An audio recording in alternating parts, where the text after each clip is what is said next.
내가 불을 던지러 왔다. 땅에 불이 붙었으면 좋았을 텐데 나는 너에게 평화를 주러 온 것이 아니라 분쟁을 주러 왔다. 참 어둡고 암울한 그런 표현이고 상징적인 표현이 여기 안에 가득합니다. 그런데 우리의 삶이 사실 이런 고난과 어두움이 있지 않습니까? 여러분, 우리가 다 자신감 충만하면 좋겠지만 항상 보면 부끄러운 것도 있고 실수한 것도 보이고 후회도 많고 이런 개인적인 일들이 또 더 어려운 일로도 가죠. 아프기도 하고 사고를 만나고 실패도 겪습니다.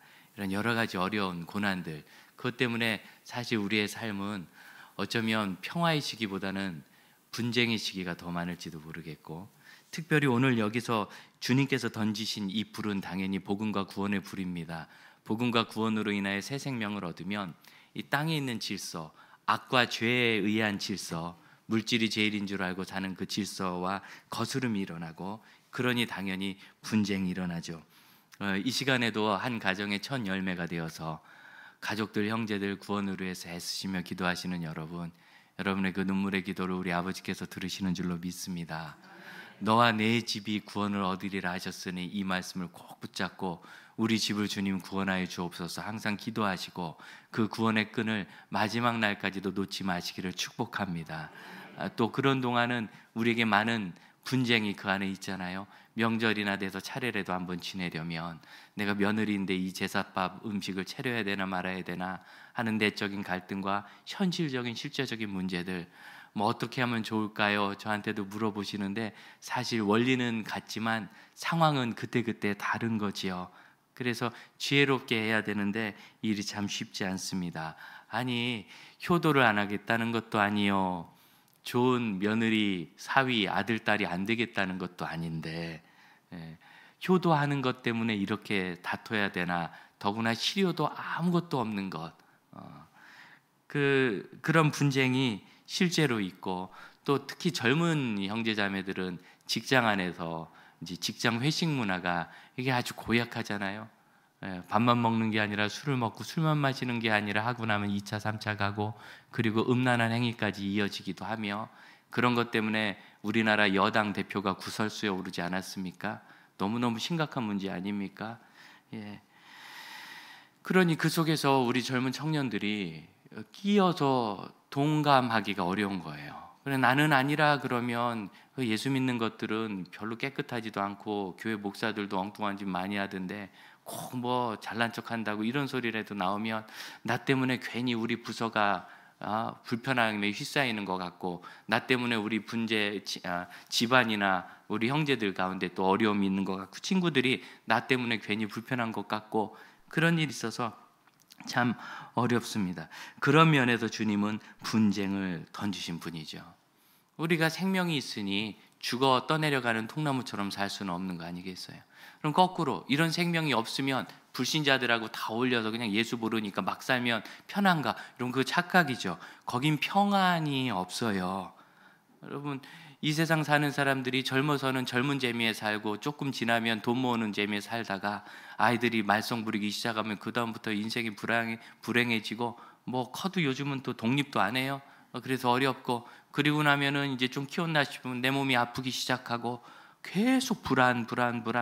이 불안을 잊으려고 술을 먹고 취하고, 잊으려고 돈을 쌓아보고, 잊으려고 집에 투자를 해보고, 뭐 과도한 투자를 하다가 그냥 망하기도 하고, 별 문제를 다 일으키고, 그러다 나면 이제 난 사람을 속이고 뺏고 돈을 모아보려고, 그 모으면은 편리한 건 많지만 그것이 해결을 해주지는 못하는 것을 우리가 알지 않습니까?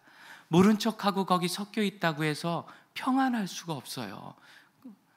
이 세상 사는 사람들, 여러분, 취하지 않고 살아갈 수 없는 그런 상황이잖아요.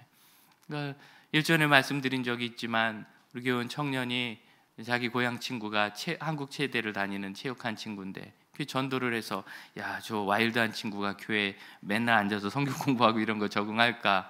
너무 잘 다니면서 그 다니는 동안 했던 얘기가, 술 안 먹고도 이렇게 재밌는데 왜 우리는 계속 술을 먹는지 모르겠다고. 제가 그 말을 듣고 얼마나 웃었는지. 사실 그 속에서 같이 망해가면 더 편하다는 것은 완전한 착각입니다. 그건 불가능한 얘기고, 빠져 죽어가면 거기서 빨리 빠져나와야죠. 나와서 그들을 건지려 하면은 건진받는 사람들이 진리에 저항하는 일은 역사상 그대로 있었던 일입니다.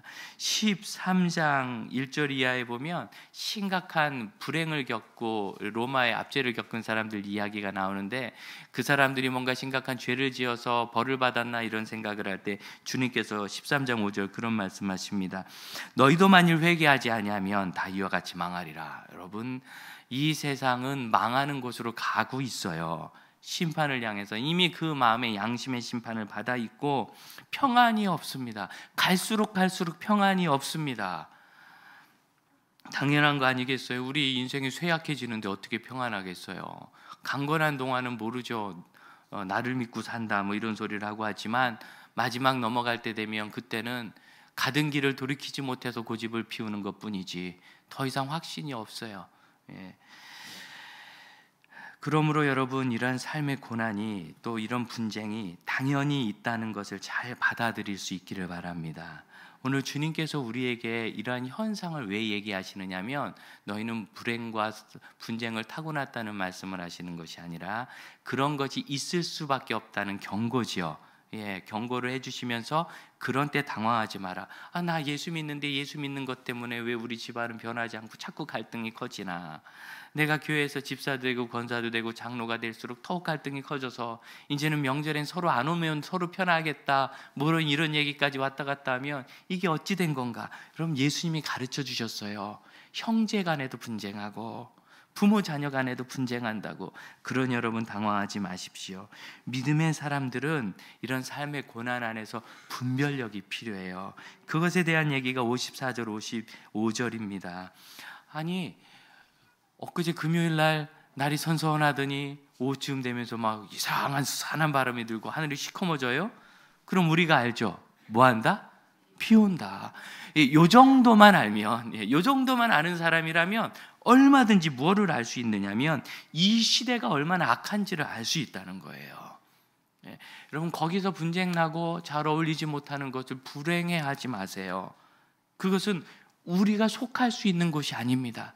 우리는 이 땅에서 같이 어울려 살지만 우리가 속한 곳은 생명이요 하늘입니다. 그러니 속하지 않은 사람이 거기서 어울려 살려니까 불편함이 있는 게 맞아요. 주님은 또 다른 표현을 하셨죠. 너희는 세상의 소금이라. 소금이라. 그래서 제가 이걸 청소년부 할 때 아이들에게 실감나게 가르치고 싶어서 소금을 한 스푼씩 다 떠주고 입에 넣어 그랬어요. 굵은 소금 있죠, 김장할 때 쓰는 거. 물론 국산을 썼습니다. 그래서 입에 넣어. 제가 전날 해봤거든요. 와, 이게 뭐 짠 정도가 아니라 써요. 쓰고 제일 괴로운 게 이게 입안에 딱 붙어가지고 삼투압 때문에 막 안을 그 알갱이가 굵잖아요. 입을 찌르기 시작하는데 견디질 못하겠더라고요. 견디지 못해요, 세상이. 여러분이 소금이기 때문에 세상이 견디지 못해요. 여러분, 그게 맞아요. 그게 맞아요. 내가 불편하게 한다고 생각하지 마십시오. 생명이 죽음 앞에서 내가 생명이라 너 불편하니 말할 수 없는 겁니다. 진리가 비진리 앞에서 내가 진리라 비진리가 불편하겠다? 말할 필요가 없는 겁니다. 주님은 오히려 말씀하십니다. 여러분이 세상을 썩지 않게 하고 있습니다. 이 세상이 어둠 가운데 멸망하지 않도록 빛으로 세우셨습니다. 그래서 그리스도인들이 내가 이렇게 부족한 것 같아도 참 빛이신 주님 때문에 우리가 비치고 거기서 우리 자리를 지킴으로 인하여 세상을 지켜내고 있다는 것. 여러분, 원리를 지키고 원칙을 지키고 진리를 지키고 의를 지키면 그것 때문에 불편한 것 생겨도 그것 때문에 위기를 벗어납니다. 그 부족한 일을 따라가잖아요. 그럼 그때는 부드럽게 넘어가는 것 같지만 문제가 터지면 같이 망하는 겁니다. 한동안 남소은혜교회가 러시아에서 교육 사업을 할 때 뭘 받기를 원해요, 이분들이. 교회가 그걸 줄 수 없잖아요.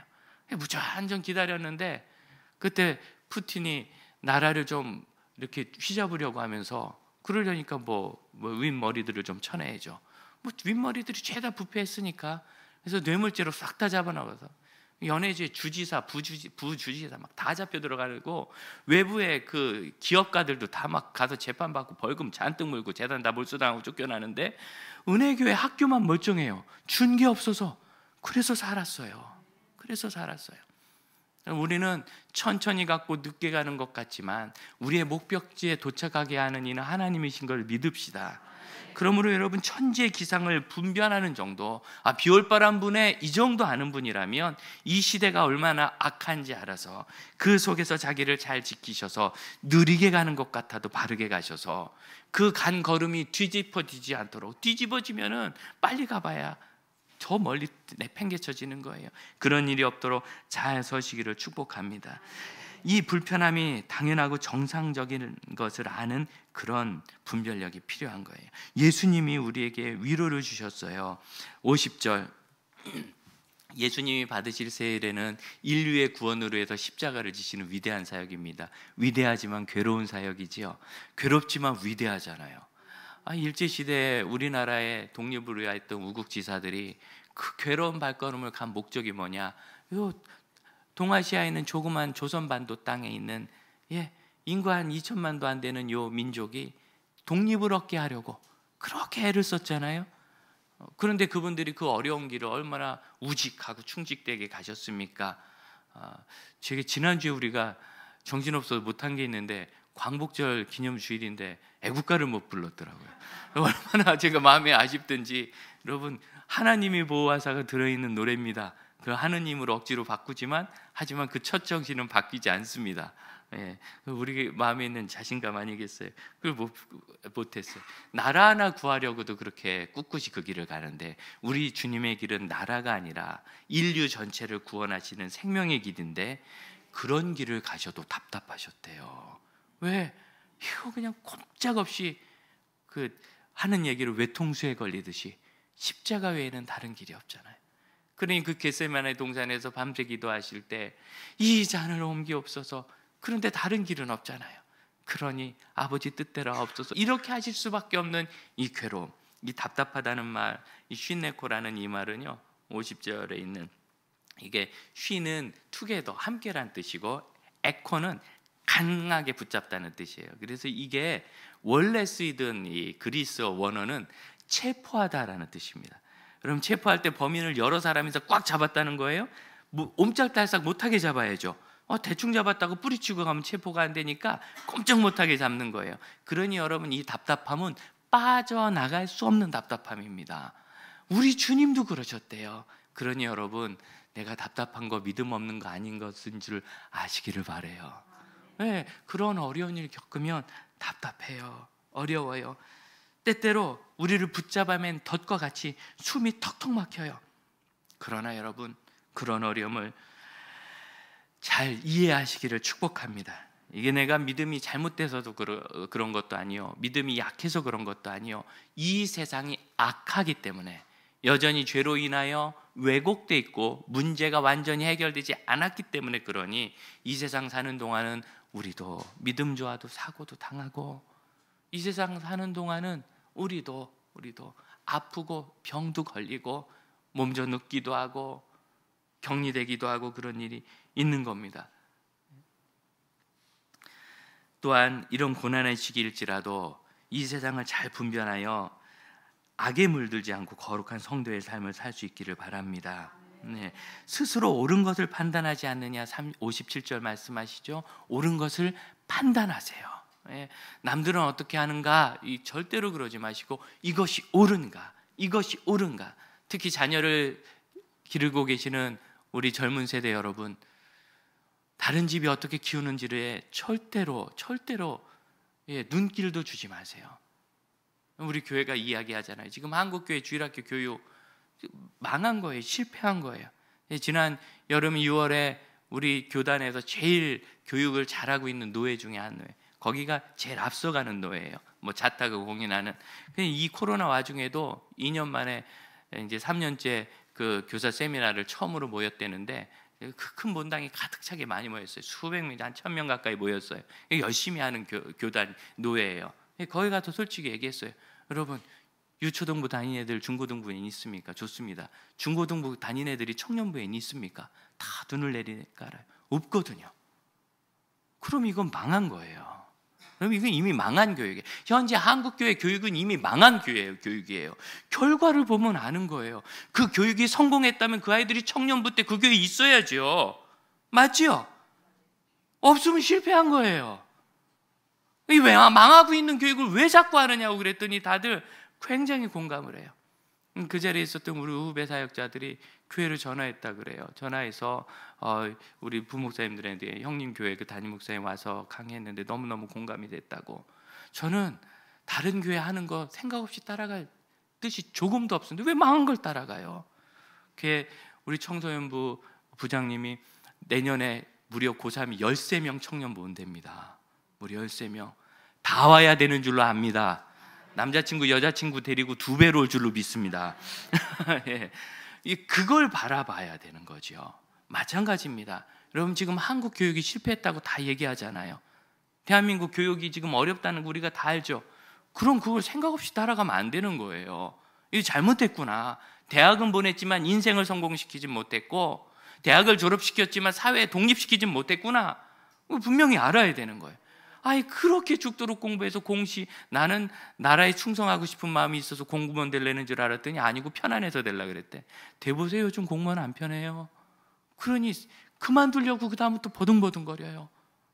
그렇게 가려고 애쓰고, 그 목적이 없는 청년들을 양상하는 교육, 이 대한민국 교육, 여러분 그걸 보고 따라가시면 되겠습니까? 저는 옆집, 뒷집, 어디 친척집 아이 키우는 거 한 번도 눈길 준 적이 없어요. 성경의 원리가 다 있고 믿음 지키고 자기 인생을 세워갈 줄 알면 얼마든지. 여러분 지금 20대 청년들에게 물어보세요. 인생의 고민이 뭐냐? 내가 뭐를 해야 될지 모르는 게 고민이에요. 뭐 학교 뭐 이런 거는 나머지는 다 그 밑에 붙은 거예요. 뭘 해야 될지 모르니까 조금이라도 좋은 문패 달고 싶어서 명문대 찾는 거고, 조금이라도 좋은 문패 달고 싶어서 옮겨가고 싶어서. 제법 거기나 비슷한데 그걸 뭐 조금 낫다고 옮겨가려고 편입을 하려고, 그것도 그냥 갑니까? 몇 년씩 준비해가지고 잘 되지도 않고 곧 졸업한다고 해결도 안 돼요. 왜? 내 삶의 인생에 사명이 없는 게 문제인데 문패 바꿔댄다고 사명 없는 사명이 생깁니까? 좋은 문패 달면 저절로 될 것 같지만 소용없지요. 그런데 여러분, 우리 젊은 형제자매 여러분, 왜 자녀 양육할 때 자꾸 남들 하나 눈치를 보세요? 이미 실패한 교육을. 대한민국 교육이 성공한 거 하나는 있어요. 죽도록 하게 하는 거. 이건 성공했어요. 네. 해외에서 견뎌내지 못해요. 한국 애들 죽도록 하는 거는. 그러니까 우리나라에서 성공한 건 딱 하나예요. 내가 이거를 죽도록 한다. 그걸 이제 엄마가 시켜서가 아니라 스스로 하게 하면 성공하는 거죠. 그래야 계속 가니까. 그러니 절대로 세상에 물들이지 않으시기를 바랍니다. 여러분, 이 세상은 돈을 바라보고 개인적 영달을 바라보기 때문에 목표가 틀렸고, 목표가 틀린 곳으로는 성공한 목적지에 가지 못해요. 이걸 분명히 볼 수 있어야 돼요. 특별히 우리에게 긴장을 주는 것은 심판입니다. 58절 59절, 내가 만일 누구에게 잘못한 게 있어서 송사를 당해서 법원으로 간다 하자. 그럼 법원에 도착하기 전에 그 사람하고 잘 해결하는 게 최고 아니겠어요?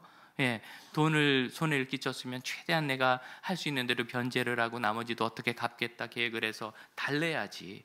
그에게 물리적인 피해를 입혔으니까 사죄하고 그걸 또 보상을 해야지. 그걸 대놓고 거기까지 난 모르겠다고 끝까지 가보면 처벌받는 일밖에 없지요. 이건 재판에 관한 얘기가 아니라 심판 앞에 있으면 문제를 해결해야 되는 거 아니냐, 주님께서 그렇게 물어보시는 거예요. 우리가 언제 긴장감이 있습니까? 그게 마감이라고 생각하면은,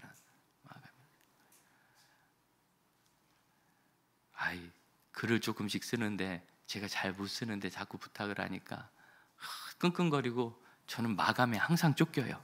제 별명이 마감일의 요정이라고. 마감일날이야 나타난다고. 제가 나타나면 진짜 마감이에요. 왜냐하면 마감이라고 한 날을 며칠씩 넘겨서 마지막에 넘어가. 전 그렇게 어려워요. 그런데 있죠, 그나마 그거 없으면 아예 안 쓰더라고요. 그 마감이라도 있어요. 어떻게든 써내서 그 요만큼이라도 제가 성장하고 열매가 나오지.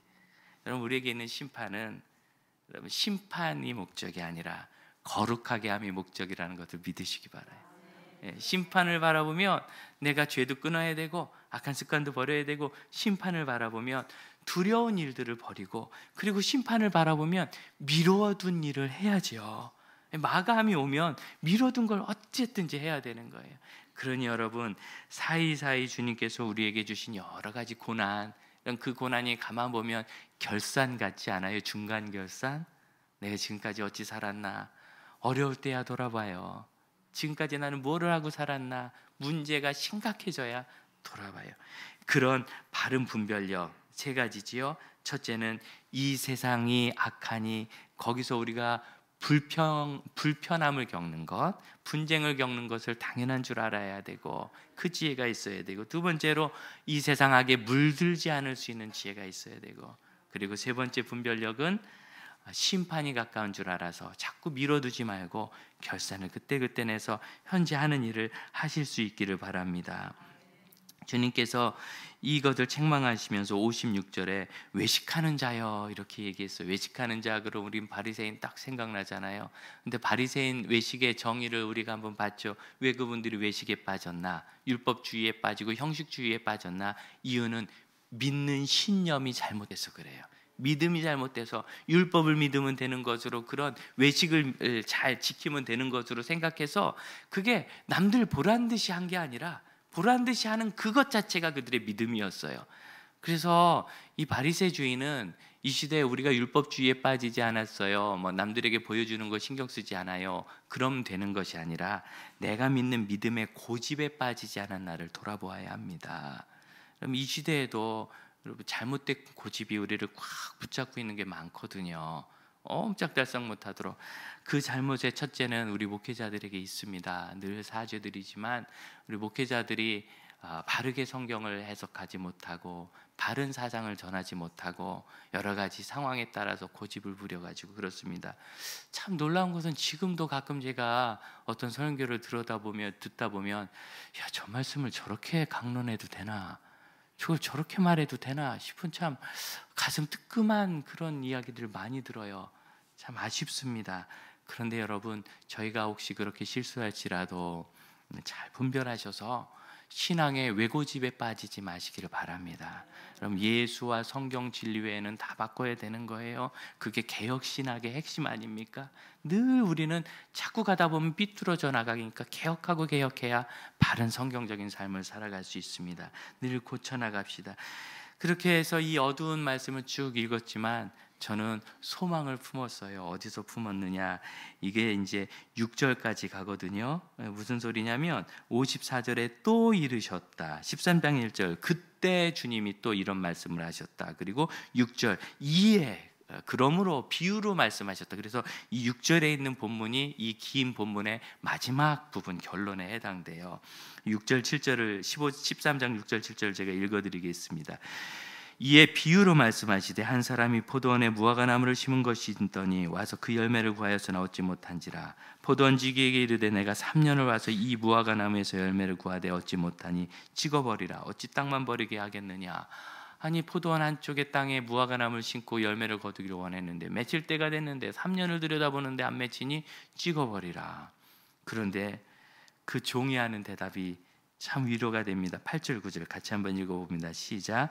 대답하여 이르되 주인이여 금년에도 그대로 두소서. 내가 두릅하고 거름을 줄이니 이후에 만일 열매가 열면 좋거니와 그렇지 않으면 찍어버리소서 하였다.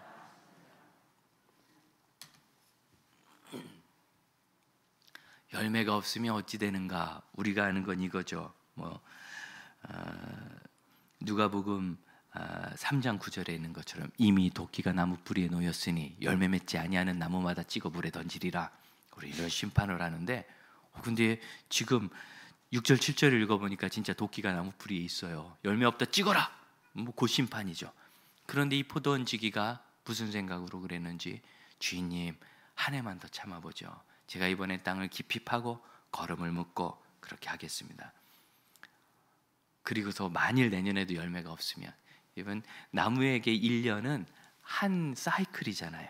싹이 나고 잎이 나고 꽃이 피고 열매가 맺고 열매를 거두고 그 다음에 떨어져서 꽃눈이 생기는 한 사이클. 그러니까 한 번의 기회를 더 주는 거예요. 한 번의 기회를 더 주어서 할 수 있도록. 그런데 여러분 이게 그냥 주어진 기회가 아니에요. 잘 보세요.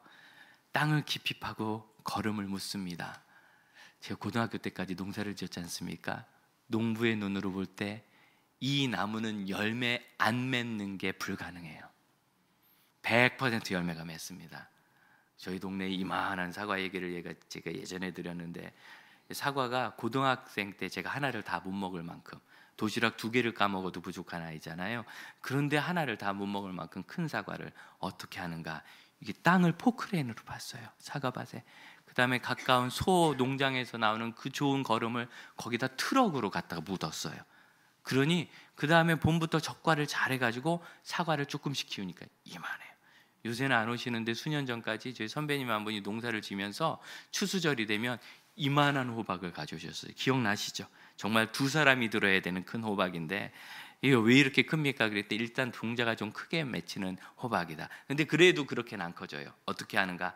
사방 5m에 한 호박나무를 심고, 넝쿨을 심고, 그거 하나만 기른대요. 꽃대부터 천천히 따고 작은 열매 다 따가지고 마지막에 그거 하나만 기른대요. 그래서 그게 이만해지는 겁니다. 땅을 깊이 파고 거름을 묻으면 좋은 열매 반드시 맺는다는 것을 믿으시기 바랍니다. 그러니 여러분, 이 열매는 나무의 공로입니까? 이 농부의 공로입니까? 농부의 공로죠. 우리 주님이 농부시라서 우리가 열매 맺기까지 그렇게 수고를 하시게 됩니다. 좋으십니까? 그래서 우리에게 위로는 뭐냐면, 지금 내가 이 선한 열매가 없을지라도 하나님이 일하셔서 열매 안 맺는 것은 불가능하리라, 이런 믿음과 위로를 가지시기를 축복합니다. 네. 여러분, 여기다 줄을 한번 끼워두시고 이사야서 5장을 한번 보시겠어요? 구약 972면에 있습니다. 이사야서 5장 972면 이사야 5장 1절, 제가 1절을 한번 읽어드리겠습니다. 나는 내가 사랑하는 자를 위하여 노래하되 내가 사랑하는 자의 포도원을 노래하리라. 내가 사랑하는 자에게 포도원이 있으며 심히 기름진 산에로다. 내가 사랑하는 자에게 포도원이 있대요. 기름진 산에. 너무 좋은 거죠. 2절 같이 한번 읽어볼까요? 시작. 땅을 파서 돌을 제하고 극상품 포도나무를 심었도다. 그 중에 만대를 세웠고 또 그 안에 술들을 팠도다. 좋은 포도 맺기를 바랬더니 들포도를 맺었도다. 땅을 파서 돌을 제하고 극상품 포도나무를 심었도다. 7절. 만군의 여호와의 포도원은 이스라엘이요 포도나무는 유다 족속이라. 여러분이랍니다. 여러분이 포도나무랍니다. 그런데 구약의 이 이스라엘 족속 포도나무는 열매를 제대로 맺지 못했어요. 그것은 의의 열매였어요. 이사야서 5장 7절 하반절, 그들에게 정의를 바라셨는데 포악이요 공의를 바라셨는데 도리어 부르짖음. 아주 큰 탄식을 만들어내는 그런 악한 민족이 됐어요. 그래서 그 포도나무를 다 뽑아버리겠다고. 그럼 이게 율법의 실패지요.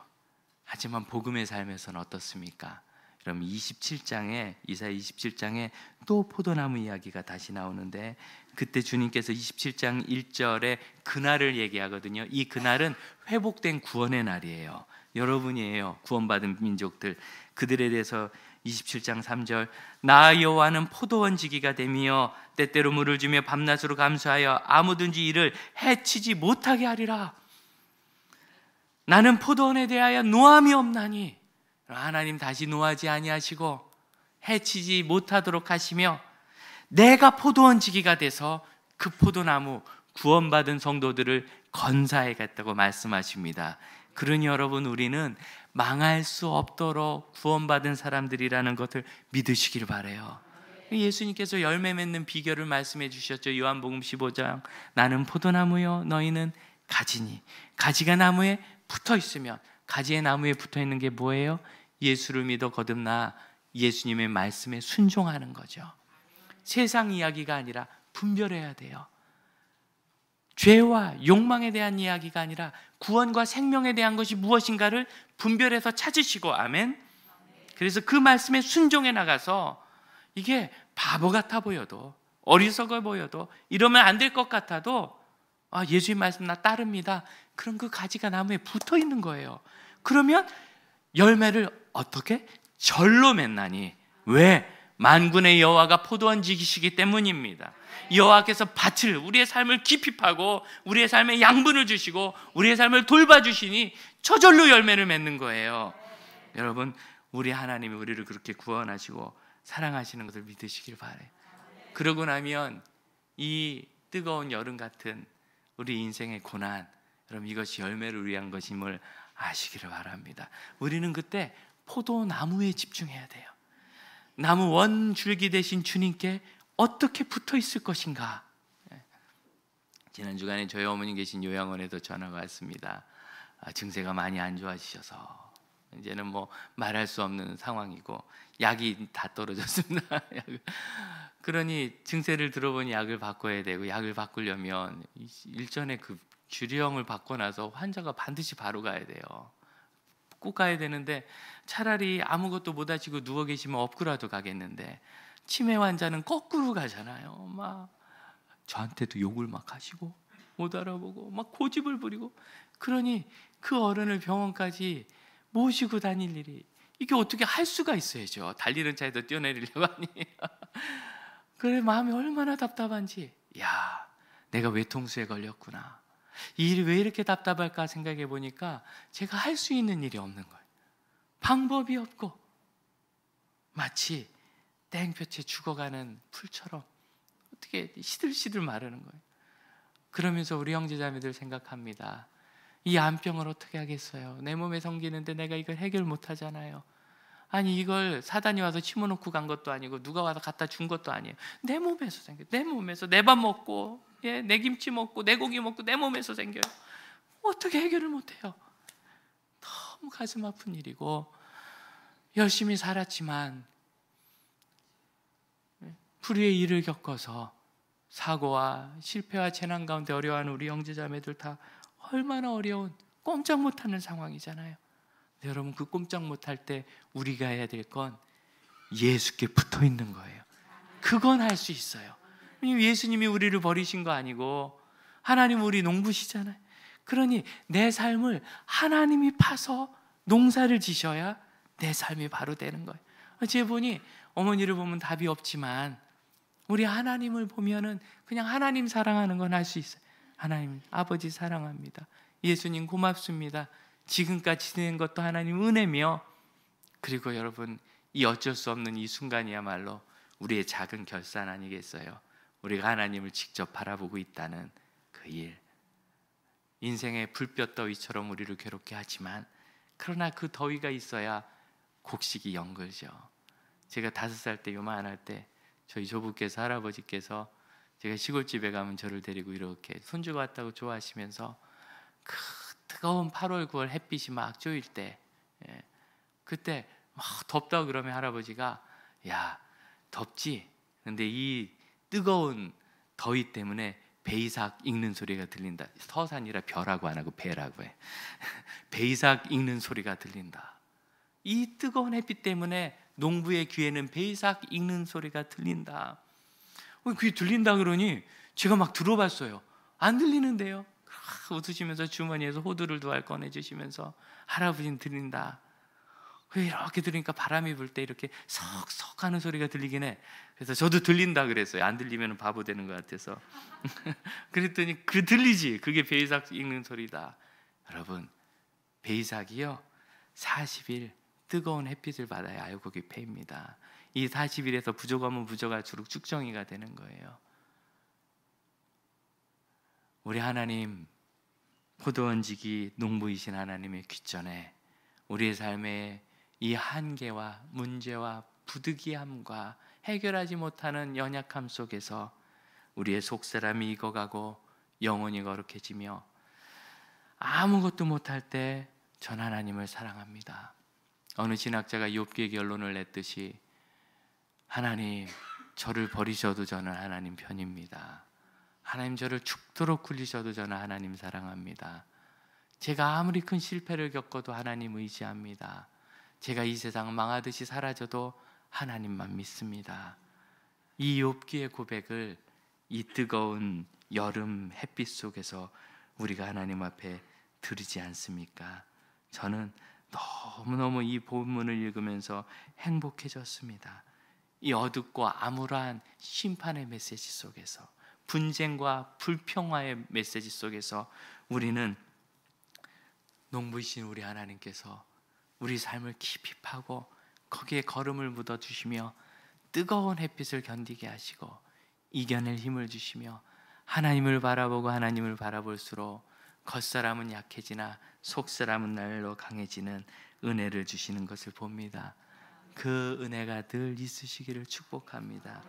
우리 찬양을 부를 텐데요, 우리 눈을 내게로부터 들어서 우리 주님을 보기 시작하면 우리 주님이 일하시는 것을 보게 될 겁니다. 우리 믿음의 고백으로 함께 찬양합시다.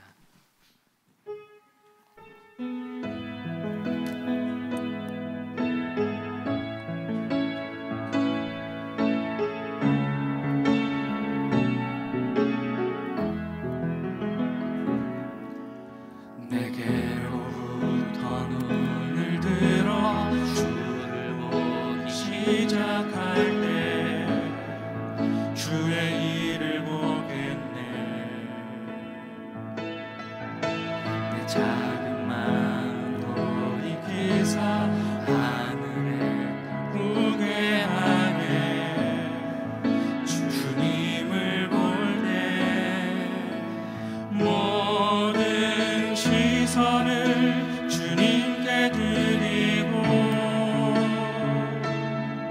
살아계신 하나님을 느낄 때 내 삶은 주의 역사가 되고 하나님이 일하기 시작하네. 함께 기도합시다. 우리 하나님 앞에 바른 분별력을 갖기를 원합니다. 또한 하나님께서 하시는 일을 바라보게 하시고 내 삶의 이 한계 속에서 우리가 예수님 사랑하고 하나님 앞에 더 나가고 그 포도나무 원가지에 붙어있는 일만 열심히 하겠습니다. 나머지 우리가 어찌하겠습니까? 저희가 못하는 일 아니에요. 나머지는 하나님께서 그 인생의 땅을 파셔서 깊이 걸음을 주실 줄로 믿습니다. 열매 있게 하실 줄로 믿습니다. 함께 기도하겠습니다. 주님, 바로 분별하게 하여 주옵소서. 이것이 이 세상의 악 때문인지 죄 때문인지 욕망 때문인지 이겨야 될 시련인지를 분별할 수 있게 하셔서 죄는 끌어버리게 하시고 의는 이루게 하시며 욕망은 버리게 하시고 사명은 집중하게 하여 주옵소서. 주님 또한 해결해낼 수 없는 이 문제 속에서 우리 하나님께 집중하며 하나님께 더 가까이 나가게 하옵소서. 저의 삶을 돌아보아 하나님의 역사를 바라보며 주님께서 저희의 삶을 하소 이 황폐한 인생, 이 뜨거운 여름 불볕 같은 인생을 열매 있는 결실하는 나무로 삼으시는 것을 이 시대에도 보게 하여 주옵소서. 우리 자리에서 일어나 2절로 함께 찬양합시다. 성령이 나를 변화시킵니다. 우리의 황폐한 인생을 옥토로 만들어 주십니다. 성령이 나를 변화시켜 모든 두려움 사라질 때 주의 일을 보겠네. 황폐한 땅 한가운데서 주의 마음 알게 되리. 주님을 볼 때 모든 시선을 주님께 드리고 살아계신 하나님을 느낄 때 내 삶은 주의 역사가 되고 하나님이 일하기 시작하네. 주님, 저희의 삶의 한계를 주 앞에 고백합니다. 저희가 이렇게 연약합니다. 저희가 이렇게 무능합니다. 그것을 일찍 발견하여 감사합니다. 주님, 최선을 다한 후에는 그 결과를 지우개와 함께 주님께 올려드리고 하나님이 바르게 고쳐 쓰시도록 늘 자신의 삶과 시간과 정열을 올려드리게 하여 주옵소서. 주님, 옴짝달싹 못하는 우겨싸여 있는 답답함을 느끼는 형제자매들이 있습니다. 주님, 입대 그 답답한 일을 위하여 향하여 소리 지르는 것이 아니라 내 중심에 계신 주님께 더욱더 집중하게 하여 주옵소서. 하나님께 나는 어떤 아들인지, 우리 예수님께 나는 어떤 제자인지에 집중하게 하여 주옵소서. 성령께서 그때 우리의 삶 땅을 깊이 파서 양분을 주시는 것을 알게 하시고 그렇게 다시 싹이 오를 때까지 주께 더욱더 집중하여 하나님이 맺으시는 열매가 있는 하나님의 포도나무들 되게 하여 주옵소서. 지금은 우리 주 예수 그리스도의 은혜와 하나님의 크신 사랑과 성령의 역사하심이 뜨거운 여름 햇빛 같은 고난 속에서 하나님을 바라보는 믿음의 형제 자매들, 이 세상의 풍조에 휩쓸리지 않고 진리를 따르는 주의 제자들에게 이제로부터 영원토록 함께 하실지어다. 아멘.